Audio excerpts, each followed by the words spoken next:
حضرت عبداللہ ذو البجادین رضی اللہ تعالی عنہ صحابی رسول ہیں. جب حضور کے چہرے مبارک پہ نظر پڑی, حضور کا چہرہ دیکھتے ہی سمجھ گئے کہ یہ کسی جھوٹے کا چہرہ نہیں, کسی سچے کا چہرہ ہے. کلمہ پڑھا, مسلمان ہو گئے. اس مسلمان ہونے کے بعد پھر گھر واپس گئے. جب گھر واپس گئے تو ان کے والد نہیں تھے, والد فوت ہو چکے تھے. یہ چچا کے پاس تھے, والدہ تھی اور چچا تھے, یہ ان کے پاس رہتے. چچا بڑا مالدار, بڑے ناز میں, بڑے نخرے میں اپنے اس بھتیجے کو رکھا, اچھے سے اچھے کپڑے پہنائے, اچھی سے اچھی خوراک کھلائی, سب کچھ دیا, ساری سہولیات دی. یہ آپس میں باتیں کر رہے ہیں, کبھی اللہ کا تذکرہ چھڑتا ہے تو حضرت عبداللہ ذو البجادین کا چہرہ کھل جاتا ہے. حضور کا تذکرہ چھڑتا ہے, حضور کا نام آتا ہے تو چہرہ کھل جاتا ہے. یہ سمجھ گئے کہ کوئی مسئلہ ضرور ہے کہ جب اللہ کا نام لیتے ہیں اس کا چہرہ کھل جاتا ہے. اللہ کے محبوب محمد صلی اللہ علیہ وسلم کا نام لیتے ہیں, چہرہ کھل جاتا ہے. کوئی تو وجہ ہے.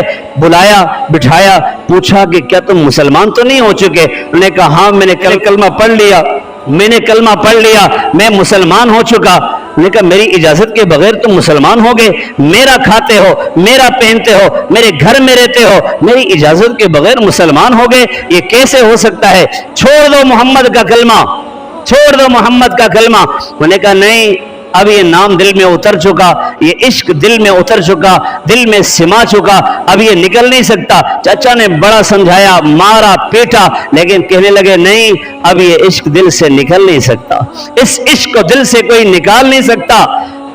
چچا نے بڑی تکلیف دی, آخر گھر سے نکال دیا. نکل میرے گھر سے, میرے گھر میں رہتا کیوں ہے, میری مانتا نہیں. جب نکلنے لگے تو جو سوٹ پہنا ہوا تھا وہ بھی چاچا کا دیا ہوا تھا. چاچا نے وہ سارا سوٹ اتار دیا, جسم پہ 1 انچ کا کپڑا نہیں چھوڑا, پورے جسم سے کپڑا اتار دیا, بالکل برہنہ کر دیے.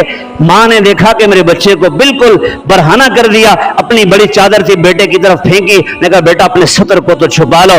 انہوں نے کیا کیا, اس چادر کے 2 ٹکڑے کیے, ایک سے سطر کو چھپایا, ایک چادر اپنے کاندھوں پر ڈالے, 2 چادریں پہن کر اب یہ رات کو جب گھر سے نکلے, ساری رات باہر گزاری. صبح فجر کی نماز کے بعد اللہ کے نبی بیٹھے ہوئے, حضور نے دیکھا کہ سامنے عبداللہ ذو البجادین آ رہے ہیں. صحابہ کرام نے حضور کو دیکھا, حضور کا چہرہ کھلا ہوا, حضور مسکرا رہے ہیں. حضور کیوں مسکرا رہے ہیں؟ کوئی ہمارے لیے, کوئی اللہ کے نام پہ سب کچھ قربان کر کے اور ہمارے لیے اللہ کے لیے مار کھا کے آ رہا ہے. حضرت عبداللہ ذو البجادین تشریف لائے, کیا ہوا سارا ماجرا سنایا. نے کہا اچھا, اللہ کے نام پہ تمہیں برہنہ کیا گیا, اب تمہیں اللہ اس سے اچھا لباس پہنائیں گے. اللہ کے نبی نے حضرت عبداللہ ذو البجادین کو بھیجا. یہ مدرسہ اصحاب صفہ ہے, اس مدرسے کے اندر تعلیم حاصل کرو, یہیں پہ وقت گزارو, یہاں رہائش بھی تمہاری, تمہیں کھانا بھی ملے گا, سب کچھ ہوگا, یہیں پہ وقت گزارو. کچھ دن وہاں رہے. کچھ دن گزرنے کے بعد حضرت عبداللہ ذو البجادین بیمار ہو گئے.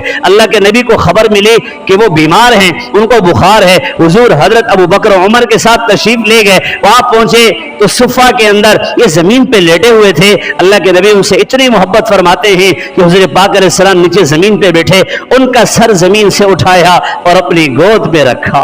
اللہ اکبر. عبداللہ کتنے خوش قسمت ہیں کہ جن کا سر زمین سے اٹھا کے اللہ کے نبی نے اپنی ران پہ رکھا ہے. کتنا مبارک ہے وہ سر جو اللہ کے نبی کی ران پہ آیا, اور کتنی مبارک ہے وہ ران جس پہ حضور کا سر آیا.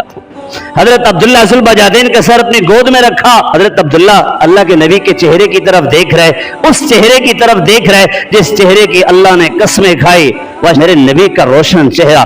حضرت عبداللہ ان کے چہرے پر دیکھ رہے ہیں, اور دیکھتے ہی دیکھتے اللہ کے نام پہ قربان ہو گئے, اللہ کے نام پہ قربان ہو گئے. یہ عبداللہ ذو البجادین جب ان کا انتقال ہوا, اللہ کے محبوب نے فرمایا کہ اپنے بھائی کو غسل دو, اپنے بھائی کو کفن دو.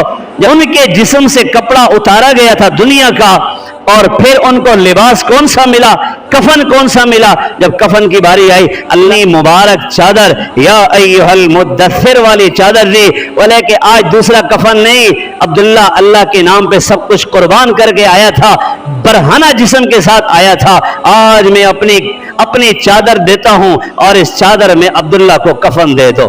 اللہ کے نبی قبر کے اندر اترے, لاؤ اپنے بھائی کو میرے حوالے کرو. حضور پاک علیہ السلام نے قبر کے اندر اتارا, اور اس کے بعد ان کی مغفرت کی دعا کی. حضرت عمر کہنے لگے, ہے کاش عبداللہ کی جگہ پہ میری میت ہوتی اور حضور مجھے قبر کے اندر اتارتے.